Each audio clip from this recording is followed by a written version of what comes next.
আব্দুল আলিম মাদানী এখানকার প্রিন্সিপাল আমার জীবনের সবচেয়ে মেধাবী ছাত্র।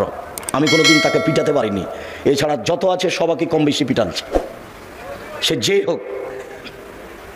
কিছুদিন আগে যে প্রিন্সিপাল ছিল হাসেম, আর এখন আপনার এই দারুস সুন্নাহ মিরপুর ঢাকা আব্দুল নূর মাদানী, ওকে কবে কবে পিটালছি।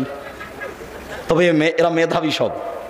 মুশফিক, যে এখন মুশফিকুর রহমান নাজিরা বাজারের শিক্ষক, প্রায় যারাকে পড়িয়েছি তারা এখন একটা মাঠে কাজ করছে। মোহাম্মদ বিন আব্দুল বাসির অনেক দিনের ছাত্র, মুজাফফর অনেক দিনের ছাত্র। তবে এদের মধ্যে সবচেয়ে মেধাবী এখন যে প্রিন্সিপাল আব্দুল আলিম মাদানী, এই আমার সামনে কোনোদিন ভুল পড়েছে তা আমার জানা নাই। আর পড়াতে একটু 19-20 হলে আমি কাউকে কোনোদিন ছাড় দিইনি, একবারে পিটাতে ক্লাসে ঘাল করে দিয়েছি। এই 19-20 একটা শব্দের 19-20 চলবে না, যেইভাবে শব্দ আছে ওইভাবে পড়ে দিতে হবে। এই গতিতেই আছি, খালি একটু দোয়া করবেন, দোয়ার ভিখারি।